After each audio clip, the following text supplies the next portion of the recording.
Okay po, kasama natin ulit si Dr. Benjun Calderon, classmate ko. Phil doctor sa Las Vegas. Umuwi siya dito sa Pilipinas.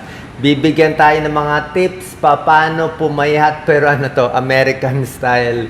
Okay? Ano yung mga makabagong ginagawa nila para pumayat? Baka pwede mo pakita, Benjun. Ano ba yan sa kamay mo? Isa lang to. It's a blood sugar monitor. Actually, Yan.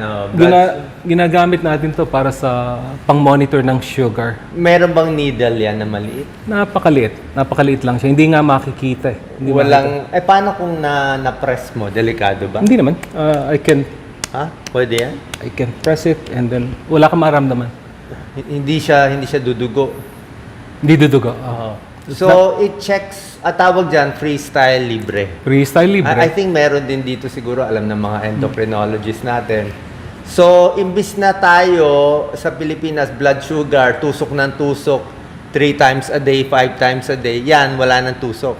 Wala nang tusok to. Ang ganda dito sa monitor, ang tawag namin dito, continuous glucose monitor. Okay. Kasi continuous siya nagbabasa. No? Kada minuto, nagpapadala siya Tapos, ng reading. pakita nga ng result ng sugar mo. Hindi ka naman diabetic eh. Hindi ako diabetic, pero ito Pwede yung ipakita. reading. No? 130. So, after meals yan, normal pa yan. After Post-meals yan normal to. It's a normal number kapag ganito sa non-diabetic. Pero sa mga diabetic ko minsan, tumataas ng 300, 400 yan. So, ang diabetes, 100 lang dapat pag fasting. Pero ito yung mga fasting mo mababa, 100. 100 lang ako. So, pag kumain ka, ang cut-off natin mga 140. So, wala ka pa sa 140. So, paano mo to ginagamit pampapayat na ang blood sugar mo within normal naman? Anong ibig sabihin nito? Ang ginagamit namin na pangpapayat, of course, pagkain yung una. No? Ina-advise namin. Pag nakakita ko ng pasyente na gustong pumayat, ang sinasabi ko sa kanila, ang pag-gain ng timbang is dahil sobra yung kinakain natin kesa doon sa sinusunog natin. No? Yun ang palagi kong sinasabi sa kanila na hindi ka tataba kung hindi ka kumakain. Unless meron kang mga medical condition like congestive heart failure o meron kang mga Cushing's disease, yun sa mga thyroid na problema natin. Kapag may mga nun, talagang tataba tayo na hindi sa pagkain. Pero kadalasan, tumataba tayo dahil sa pagkain.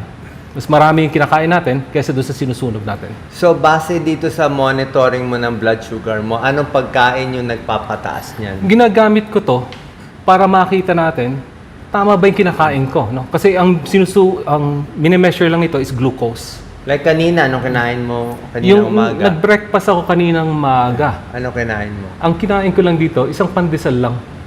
Isang pandesal At lang, saka 130? Kape na may brown sugar.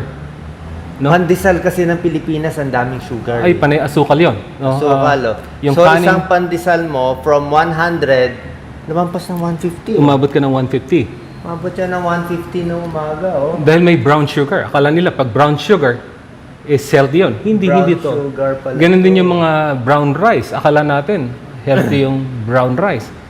Pero pwede ko palang gawin na pag tumataas ang sugar ko ng ganito is hindi ko kailangan iwasan yung pagkain na yun. Ang kailangan ko lang babaan yung kinakain ko. Kung isang cup ng rice yun, tumaas ng 200 or 300, mali yung kinain ko, no?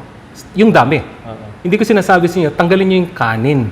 Ang sinasabi, bawasan para hindi tumataas ng ganitong kataas. Okay. So, anong kinain mo nung lunch, hindi na tumaas? Kanina, kasi a-attend ako dito sa talk sa iyo. Ayoko na ipakita na masyadong mataas yung Anong kinain mo? Hindi siya ang kinain ko lang dito, kapiranggot na rice. At saka, Gano'ng karaming rice yan? siguro kalahating rice to. With what? With ulam na, panay mga fish at saka chicken na to. No? Maraming ulam yan? Panay ulam. Ito, Ay, hindi siya tumaas. hindi tataas ang sugar nyo. Half rice lang siya, maraming ulam, hindi tumaas. Kaninang umaga, pandesal lang, almost 160 na. So, Sino mahilig sa only rice? Yan, only rice tayo. So, napakagaling nito na parang may dietitian ka nakasama palagi. Ito, kahit na kumakain ako, nakikita ko yung pagtaas. No? In few minutes, nakita mo, tumataas na yan. Pagkatapos, Pag bumaba itong blip na to, ang nangyayari sa katawan natin, bumababa yan kasi tinatago na ng ugat natin, ng insulin natin, itinatago niya na sa muscle at saka sa taba natin. Kaya tayo nag-gain na nag-gain. Yung pagtaas yan, dumami yung kinain mo, mataas yung spike niyan, bababa yan. Pero isipin nyo kung saan pupunta yan. Sa taba natin. Kaya nag-gain tayo ng timbang. So yun ang importante na malaman natin, ano ba yung kinakain natin na nagpapataas? At iiwasan ko or i-minimize ko yung pagkain na yun. Ang corn daw ba nakakapayat? Carbohydrates din ng corn eh. Carbohydrate din yun, pero ang yung high glycemic index, yung kanin, at saka yung mga kanin. flour o yung tinapay. Yung boba, medyo mataas din yan, no? So, pag tumaas yan, alam nyo na, pupunta sa taba nyo yan, pag sobra-sobra. Ang gusto natin is pag kinain ko, konti lang yung blip niyan. Konti lang yung taas. Yung pagtaas niya, no? Ano daw gamit na app? Tinatanong niya. Kailangan nga meron kayong freestyle libre. Pakita mo nga ulit. Ang freestyle libre Meron pang ganito connection. So, hindi lang ito yung continuous glucose monitor na ginagamit namin. Nakakatulong sa weight loss to. Kasi yung mga gamot na ginagamit namin yung ginagamit natin na para sa weight loss, gaya ng mga bago ngayon, yung Ozempic. Pag-usapan natin yung bago kasi hindi kami familiar dun eh. Itong hot na hot eh. Ozempic, Ozempic, Wegovy. yung Mounjaro, yan yung mga Wegovy at saka yung Zepbound. Siguro Yan, explain mo isa-isa konti para sa maraming mayayaman na nagtatanong sa akin eh. Usually mga mayayaman sila nagtatanong nito. Yung Ozempic at saka yung Wegovy, pareho lang yan. Ozempic, Wegovy, mahal yun, di ba? Pareho ang generic niyan. Yung Ozempic is para, dinevelop yun para sa diabetic. Pero nung nakita nila, pwede pala naming i-market to for weight loss. Naging Wegovy siya. No? Wegovy pampapayat. Wegovy is pangpapayat. And we have so many patients na with a good result dito sa gamot na to. Tableta, injection. Injection to, once a week. Once a week. Once a week na injection, bibigyan Para mo siyang ng insulin. Parang insulin pero madali. Okay. Madali siyang gamitin, no? Magkano per shot per week? Well, sa Amerika medyo may kamahalan yan kung hindi covered ng insurance. Magkano? You see 1,200, 1,600 per month. 1,600 per month. Pero kasi bago yan. 90,000. Oo, pero pag covered ng insurance, 90,000 per week. kuminsan $25 lang yung copay lang binabayaran nila kapag kinover ng insurance. No? Pero the more na ginagamit ng mga tao yan, I think in the next few months, bababa na ng bababa yan at cover na ng insurance. Kasi bago lang eh. Alam Pero- ko, ginagamit ng mga artista, lahat sila. Sila Oprah, ginagamit nila yan. No? Karamihan doon sa mga nagpapayat na hindi kaya ng diet. Ito na yung solution na ginagamit namin. No? But again, ang problema lang dyan, kaya sabi ko, it's importante na gamitin nyo yung pinaka-basic sa weight loss. No? Yung pagkain, nakakatulong tong Ozempic at saka yung mga Wegovy na to at saka yung Mounjaro. No? How it works, it makes you feel like you're always full. It works dun sa hormone na nag-aapekto na madali ka na ma-satisfy sa pagkain mo. At saka hindi masyadong bumababa na mabilis yung pagkain natin sa bituka. So, ang pakiramdam mo, busog ka. No, may mga pasyente kami na hindi nga nag-exercise masyado, ito lang yung ginamit. Hindi ko ini-encourage sa huwag kayo mag-exercise, no? Nag-lose, and this is 83 years old na meron pang arthritis tuhod. So, alam ko na hindi 83 years old, hindi na makakapapayat yun. hindi na makakatakbo yon. Pero nag-lose siya ng 30 pounds sa 6 months na nakita ko, no? Ito lang ginagamit niya. Kasi, nabawasan yung pagkain niya. Yung cravings niya sa food. Nabawasan yon. Ang problema lang doon is the moment na in-stop nila yon, gaganahan na naman kumain. Kaya importante yon na alam natin kung ano yung mga nagpapataas ng sugar na nagpapataba sa atin. No? Kaya importante sa akin, doon sa mga binibigyan kong pasyente na gusto mag-weight loss, na nakakonekta rin sa Freestyle Libre or yung continuous glucose monitor. Kasi yun, alam na nila kung ano yung mga bawal na pagkain. Alam na nila yung pagkain na nagpapataas ng sugar na magpapataba sa kanila. So, tulong yon para kahit na itigil nila yung gamot, later on, medyo maingat na sila sa mga pagkain na hindi pwedeng kainin. So basically, sa mga kababayan natin na hindi kaya yung Wegovy at Ozempic, syempre, ano ba magagawa natin para mas sa pagkain? Lahat talaga rice eh. Pag Pilipinas, rice talaga ang gusto. So sa'yo lang, half cup rice. Sa akin, half cup rice, no? Sa size mo, malaki ka na nga eh. Yes. And then Paano kung magutom ka? So more ulam. Dinadagdagan ko na lang ng ulam, at saka gulay, at saka salad, no? Kasi wala masyadong carbs yun. Kaya no? hindi tumataas. Kaya hindi tumataas. Meron akong kakainin kahit na isang buong isda yan, hindi tataas kasi sugar lang ang minimeasure nito. Doc Lisa, makinig ka. Yung rice mo, half cup lang. Kaya naka 2 cups yan kanina. Ang mahirap sa ibang kababayan yung kukuha, tapos mamaya kukuha na naman. Tapos kukuha pangatlo, nakatabi pa yung bandihado. Hindi mo na alam kung 2 cups o 3 cups eh. And kasama na yun dun sa behavioral therapy. Nakasama dito sa weight management. So, tatlo yung pag nag-uusap kami ng weight loss. Sige, paano gagawin natin? Ang pinag-uusapan natin, pagkain muna. Food. Pangalawa, increase yung activity natin, no? Okay. Pangatlo, yung behavioral, no? Ito yung medyo, kasi ang weight loss management is napakahirap niyan.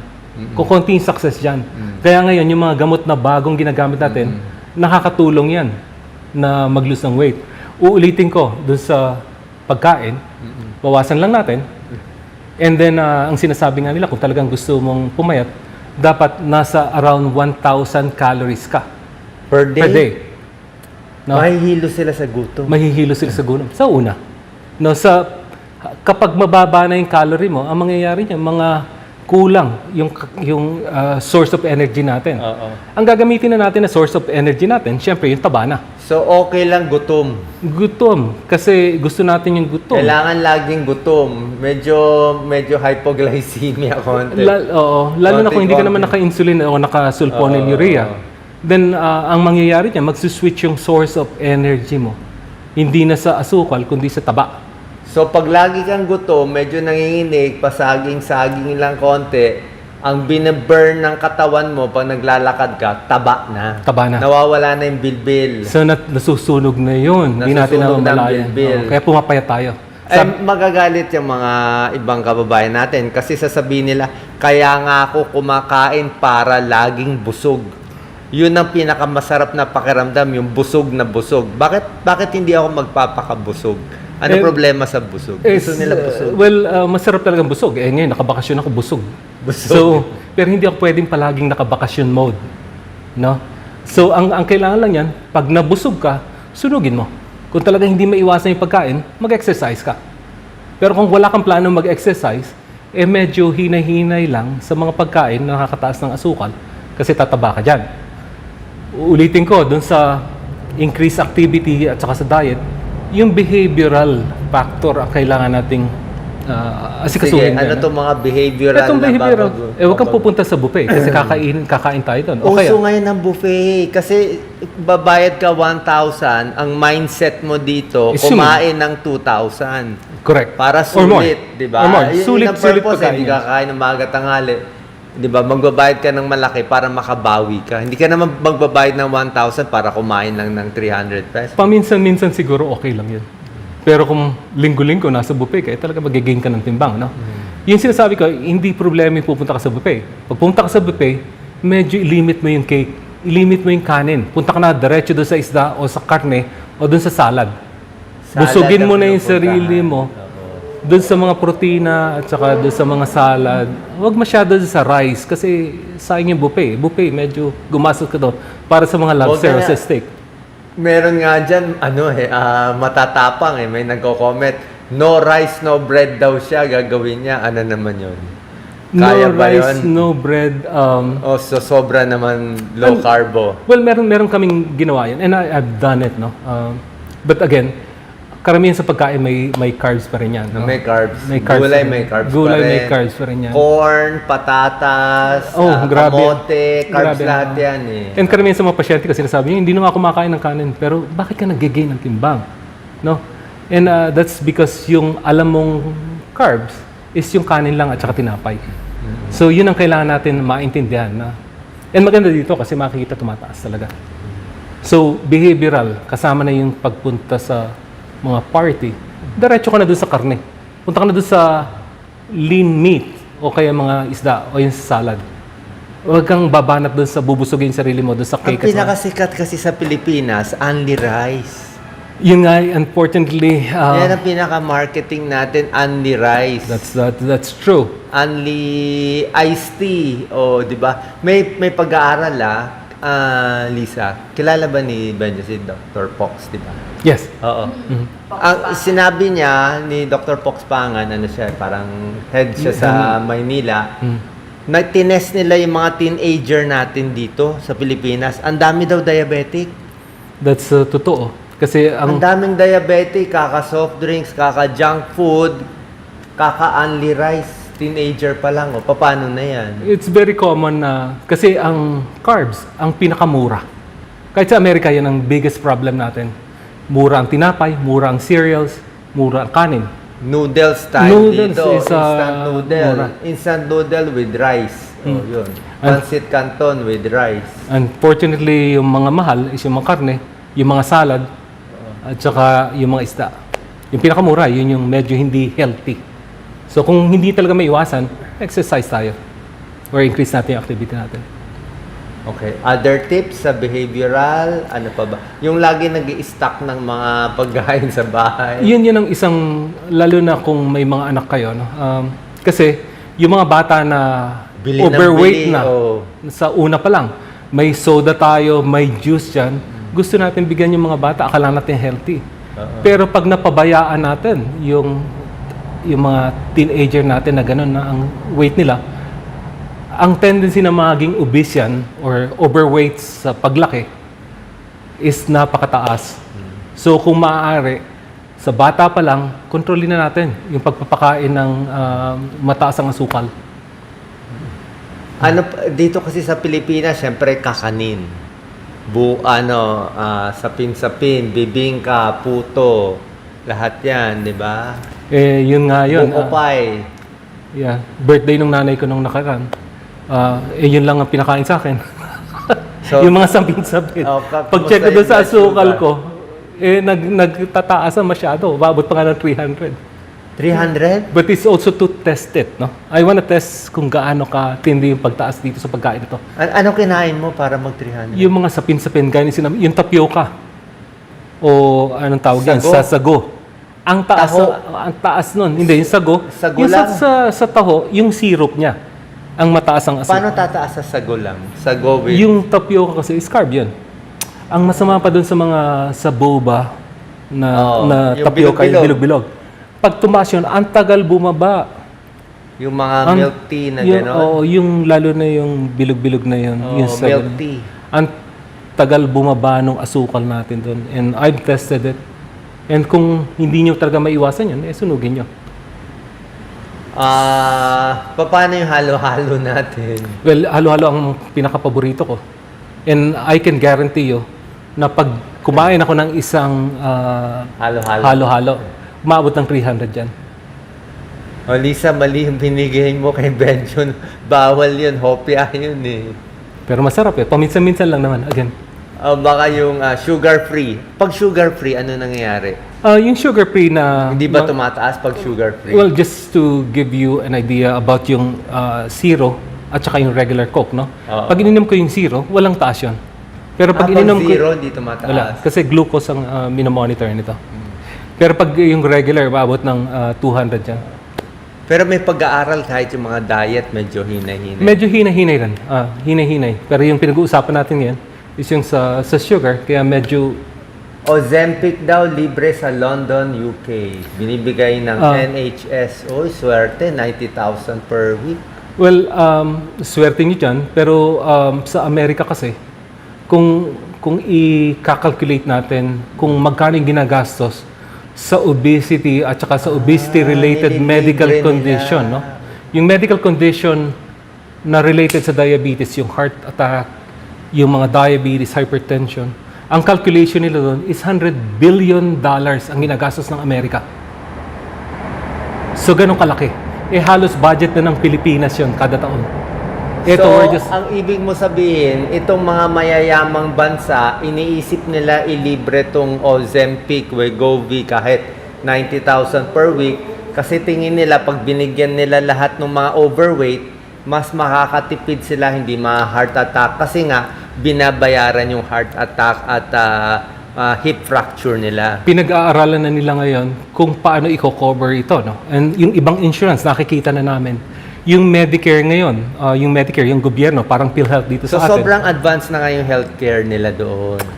It's kind Diba? of... Maganda na prevention na. Paano ba Prevention. binabayaran na nung gobyerno yung mga operation Yes. Dito sa atin, kahit ma-high blood ka, ma-heart attack ka, total ang may limit lang yung makukuha mo, hindi pa advantageous yung di ba? Yeah. Mas nag-invent sila sa preventative. Kasi for example, yung isang pasyente namin na pinamammogram namin, na gumastos lang siguro ng $200 no, para sa libre mammogram, mammogram. na ikinocover pa ng insurance. No? Compare dun sa nagka-cancer na yung pasyente, na kinikimo na, nagre-radiation na umabot ng $150,000 or $100,000, siguro, it's... Yan ang magandang project bawat LGU, libreng mammogram. Yeah, yung mga ganun, kasi naiiwasan. Libreng mammogram, libreng opera sa breast, libre. Ang problem dito yung check-up hindi libre. Yung initial, actually minsan merong libre konti ngayon sa PhilHealth. Pero yung mga clearance, yung mga x-ray, minsan yun ang libre. Yeah. Ang push ng gobyerno, lalo na yung Medicare sa amin, is do more preventative. Pag ginagawa namin yung preventative na yun, mas nababayaran kami. Kaya nga nandito ka nga di ba? So nag-iisip ka na way na pag yung mga pasyente mo mas hindi na o-hospital, yung insurance babayaran ka. Pag hindi na hospital yung pasyente, mas Malaki nabibigyan kami ibibigay ng incentive. ng reward. Correct.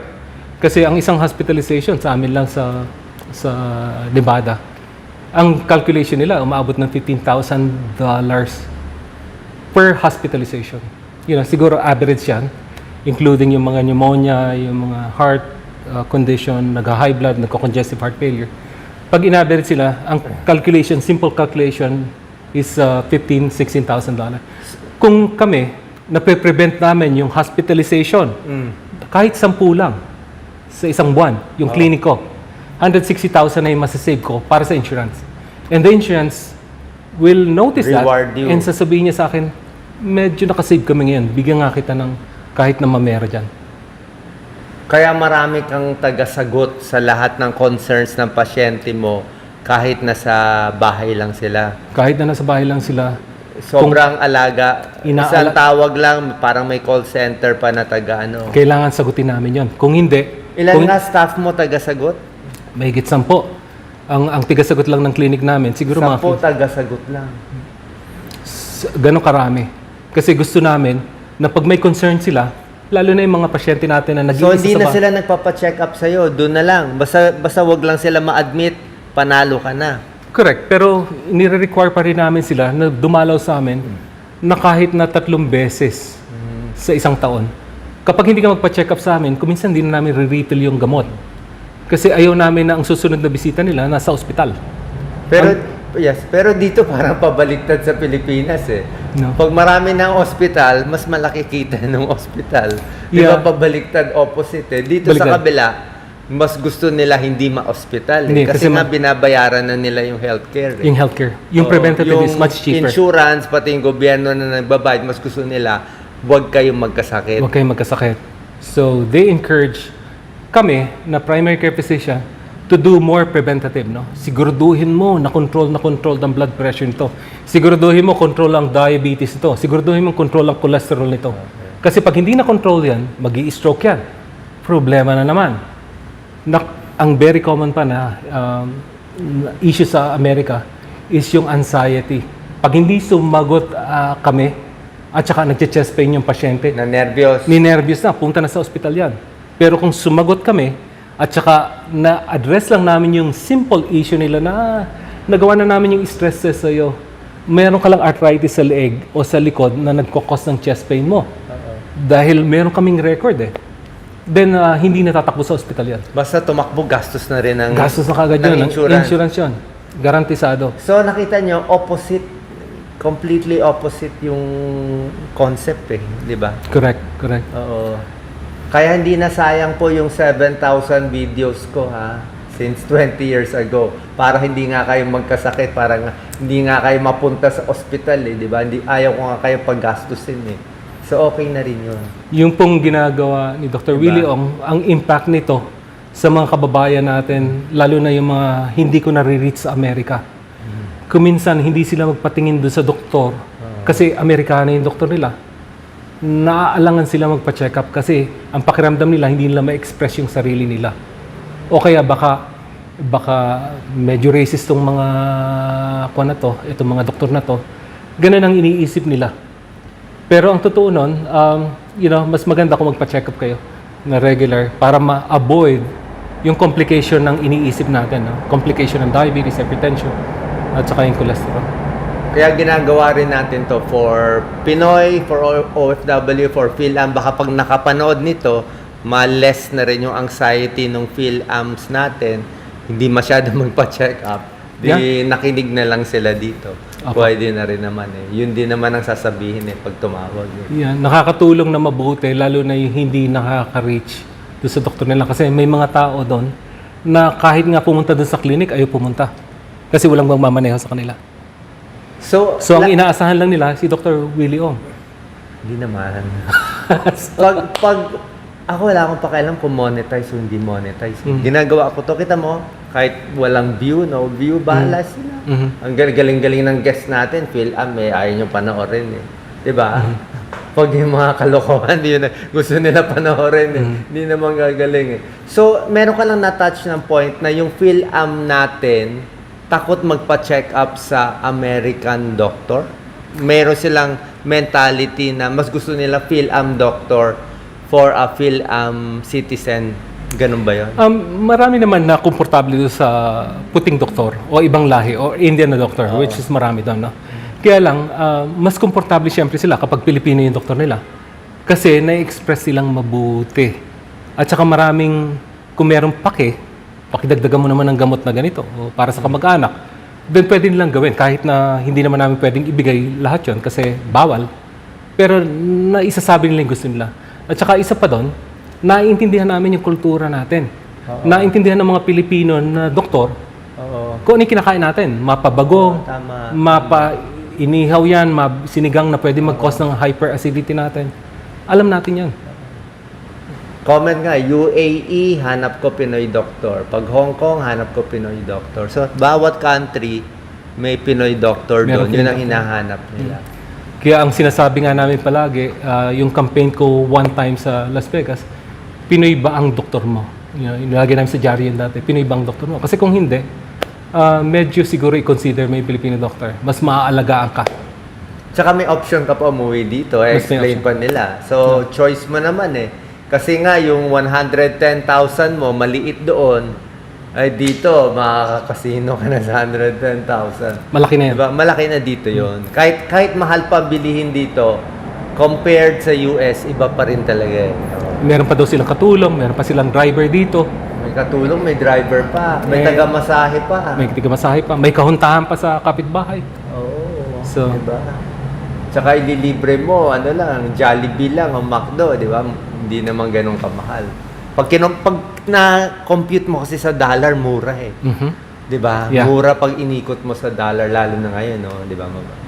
Final words, Dr. Benjon, sa ating mga kababayan, mga OFW. Regarding yung kung pinag-uusapan natin yung sa weight loss. Weight loss, Sa weight loss. Tatlo lang tatandaan natin palagi dyan. Kung hindi tayo naglo-lose ng weight, siguro bawasan pa natin. Sabi ko nga doon sa mga ibang pasyente ko, wala pa ho ako nakita na nag-hunger strike na nag-gain ng timbang. No? Hunger strike na. Nag-gain. So, nag-lose ka ng timbang kasi kumakain ka na much lesser. No? Pangalawa, is dagdagan lang po natin, hindi nyo kailangan tumakbo. Hindi nyo kailangan tumakbo. Hindi nyo kailangan mag-swim o mag-marathon. No? Kailangan lang natin, increase lang natin yung activity natin. Siguro unang araw, isang kanto, susunod, mga 2 kanto. Mamaya nakikita natin, 5 kanto na yung nilalakad natin. Yeah. So yun ang, tsaka yung behavioral.